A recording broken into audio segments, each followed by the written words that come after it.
네, 안녕하세요. 저는 용인세브란스 병원 정신건강의학과에서 일하고 있는 이덕종이라고 합니다.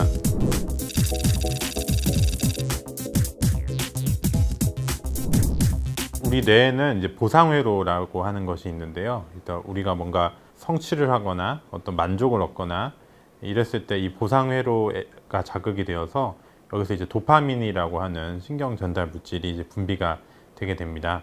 마약성 물질들을 사용을 했을 때도 이 보상회로가 자극을 받게 되는데, 보통 이제 건강한 성취라든지 어떤 만족에서 도파민이 분비되는 거랑 양상이 조금 다르게 나타납니다. 어떤 정상적인 어떤 조절 기능 같은 거를 스킵을 하고 보상회로만 자극이 돼서 도파민이 분비가 되게 되고, 또 도파민이 굉장히 또 짧은 시간 동안 격렬하게 분비가 되는 식으로 이렇게 작동을 하게 됩니다.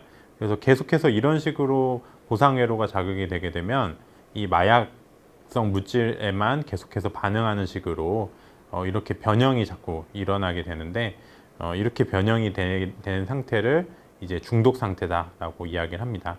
코카인이나 암페타민 같은 흥분제도 있고, 또 헤로핀, 모르핀 같은 아편류, 그리고 LSD나 엑스터시 같은 환각제, 그리고 대마 같은 것들이 이제 대표적으로 마약에 속한다고 할 수 있겠습니다.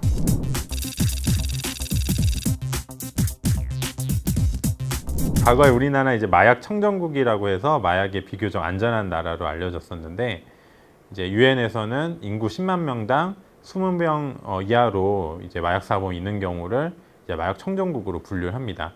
근데 우리나라는 이미 2016년에 그 수치가 넘었기 때문에 마약 청정국의 지위는 이미 잃은 상태고, 그 이후에도 계속해서 마약 사범이 가파르게 증가하고 있습니다. 그래서 작년 같은 경우에는 이제 18,000명이 넘는 마약 사범이 있었고, 그래서 역대 최대의 규모로 마약 사범이 적발이 되었습니다. 근데 실제로 이거는 이제 적발이 된 사례를 얘기를 하는 거고, 실제 마약을 하는 어떤 실제적인 마약 사범들은 한 10배에서 20배 정도 될 거라고 추정을 하고 있고요. 작년에 이제 나온 통계에서 많은 사람들한테 충격을 줬던 거는 한 2.6% 정도에 해당하는 한 480명 정도의 사람들이 이제 19세 이하의 어떤 청소년에 해당하는 사람들이었습니다. 그래서 한 10년 정도 전에는 청소년 수가 한 5, 60명 정도였는데, 불과 이제 10년 사이에 이제 8배 정도 증가를 했다는 것이죠. 그래서 청소년들 사이에서 이런 마약 문제가 점점 더 심각해지고 있고,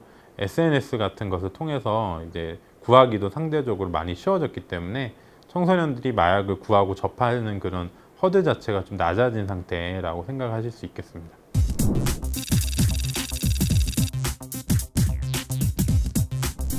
청소년기부터 초기 청년기까지 사실은 이 뇌가 계속해서 성숙을 하고 있습니다. 그래서 그 청소년기 같은 경우에는 어떤 자극을 추구하고 하는 변형계는 이미 성숙이 많이 돼 있는데, 상대적으로 조절력과 관련되어 있는 뇌의 영역들은 성숙이 아직은 다 되지 않은 상태라서 그 사이에 불균형이 있게 되고, 그러다 보니까 다른 연령대보다도 위험을 추구하는 성향이 더 강한 연령대가 되겠습니다. 게다가 청소년 같은 경우에는 어떤 사회적인 자극이라든지 어떤 또래 집단이라든지 뭐 이런 거에 대한 영향을 더 많이 받고, 실제로 연구들을 보면은 어떤 사회적인 자극이 주어졌을 때 위험을 추구하는 성향이 더 청소년기에 더 강하게 나타난다라는 연구 결과도 있었습니다. 그래서 청소년기는 인생에서 위험을 감수하고 어떤 자극을 추구할 수 있는 어떤 위험이 제일 높은 시기이고, 그러다 보니까 마약과 같은 어떤 중독에 있어서 가장 취약한 시기라고 할 수가 있겠습니다.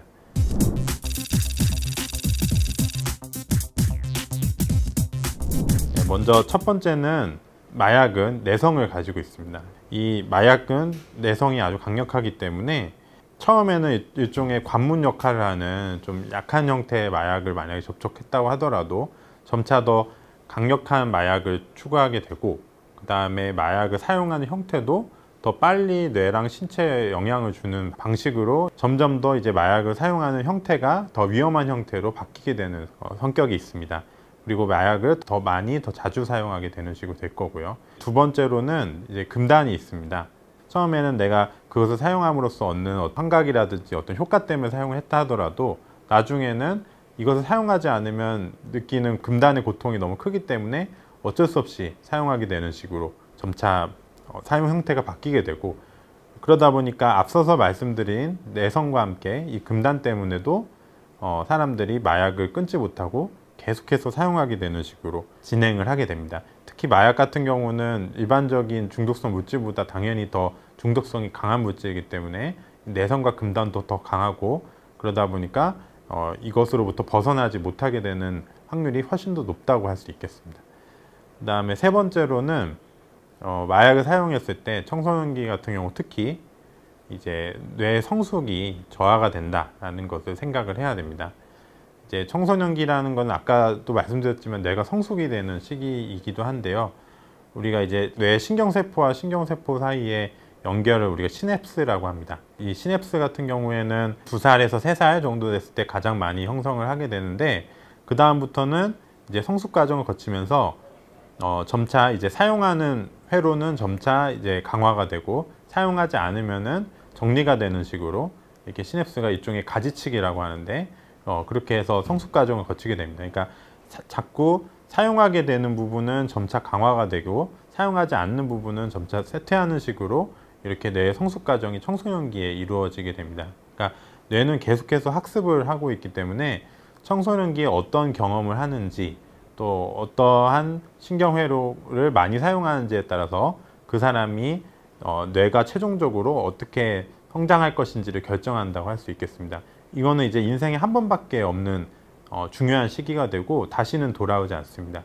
근데 이 시기에 만약에 마약을 사용하게 된다 라고 하면은 뇌 성숙에 있어서 커다란 저하가 일어나게 되고, 이건 이제 돌이킬 수가 없게 되는 것이고, 앞으로 계속해서 평생 동안 일종의 취약성으로서 작동을 하게 되는 것이죠.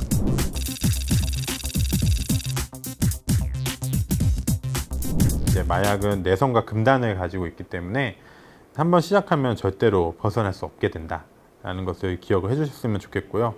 특히 이제 청소년 시기에는 마약을 사용하게 되면은 그 시기에 일어나는 뇌의 중요한 성숙 그 자체가 가로막아져서 결국에는 뇌에 커다란 장애가 남게 됩니다. 그리고 이것은 더 이상 돌이킬 수 없는 그런 무서운 변화라고 할 수 있겠습니다.